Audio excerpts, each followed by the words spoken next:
Pagkatapos na masaksihan ni Simon Pedro ang pagpapagaling sa kanyang biyenang babae, ito kasi yung unang pisikal na milagro na ginawa ni Jesus, ang pagpapagaling sa matinding lagnat ng babaeng ito.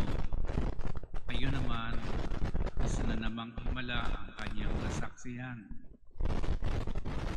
Umahon na at tapos na ang lahat ng mga mangingisda at dapat ay uuwi na sila sa bahay. Sa magdamag na pangingisda, wala naman silang nahuli. Pero heto si Jesus upang magsabi kay Pedro, isang dalubhasang mangingisda na pumalaot ng kaunti at ihulog ang lambat. Bagamat nangatwiran siya na magdamag na silang mangisda at wala silang nahuli, pero sabi niya, dahil po sa sinabi ninyo, sige, ihulog ko ang lambat. At nang gilala siya sa dami ng huli. Ano ba ang milagrong ito, mga kapatid? Karaniwan ang Diyos kapag tumatawag ng tao na maglilingkod sa Kanya at magpapahayag, gagawa o papatuloy ng Kanyang misyon. Nakararanas karaniwan ang tao ito ng malalim na inkwentro. Maaaring hindi naman himala, basta iba't iba kasi ang pagpapakilala ng Diyos sa mga inkwentro. Meron lang isang tao na nagsimba, masyadong naantig sa sermon ng pari, at yun na, parang nagbalik loob na siya, at yun ang simula ng kanyang paglilingkod sa Panginoon. Pero dito, medyo malalim ang inkwentrong ito, dahil si Pedro naman, malalim din ang kanyang gagampanang tungkulin sa misyon ni Jesus. Sa pagkakita ni Simon ng himalang ito, ang reaksyon niya ay pagpapatira pa. Ibig sabihin, kapag nagpapatira pa ang isang tao, kinikilala niya ang makadiyos na kapangyarihan sa taong gumawa ng himala. Ikalawa, naapektuhan siya sa kanyang kaloob-looban sapagkat kanyang inako at sabi kay Jesus, lumayo po kayo sa akin dahil ako isang taong makasalanan.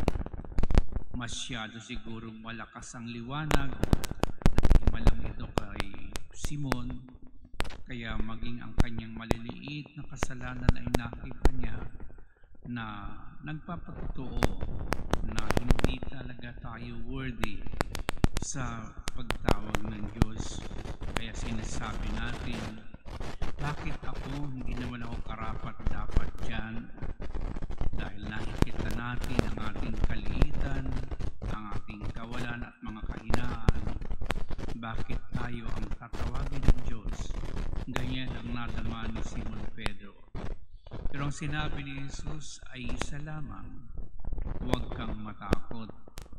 At pagkatapos nito, sinabi ng Panginoon, mula ngayon hindi ka na mangingisda dahil ikaw ay mamamalakayan na ng mga tao.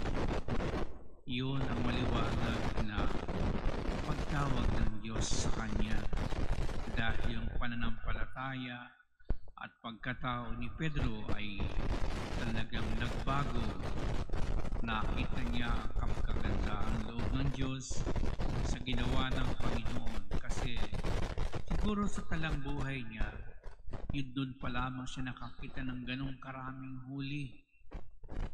Nang sinabi ni Jesus na ihulog ang lambat, na wala naman ang isda halos na mahuhuli dahil araw na, umaga na, ano pang hulihin ng isda, karaniwan ang mga isda hinuhuli sa gabi. At ito si Jesus, sa dami ng kababalaghang ito, sa laki ng kababalaghan, dito siya totoong naantig hanggang sa kanyang kaloob-looban.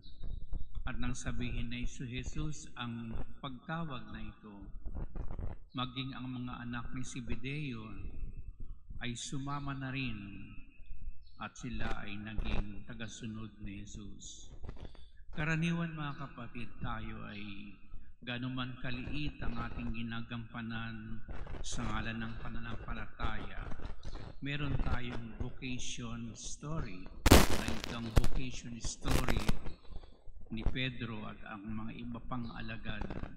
Yung bang kung paano tayo tinawag ng Diyos, ano yung unang inkwentro na nangyari at bakit tayo ay naglilingkod sa Panginoon. Kung sa palagay mo hindi ka pa natatawag, di mo nadarama ito, ipanalangin mo na maging maliwanag din sa iyo kung ano ang misyon ng Diyos na ipinapagawa sa iyo. Dahil kapag hindi natin alam kung ano ang purpose ng buhay natin sa daigdig na ito, tayo karaniwan ay naku-confuse, nadidepress dahil parang walang direksyon. Para saan nga ba ang buhay ko? Ano ang dahilan at ako'y nandito? Kung di natin ito malalaman at matatagpuan, napakahirap mamuhay ng buhay na hindi ginagabayan ng Diyos. Kaya patuloy tayo mga kapatid na manalangin para sa isa't isa upang pagyamanin lalo ng Diyos ang mga enkwentro na pwedeng gawin niya sa buhay natin upang ating commitment ay hindi mababaw kundi lalong mas lumalim dahil alam natin na ang Diyos ay hindi dapat kinatatakutan kundi sinusunod lamang ang kanyang kalooban.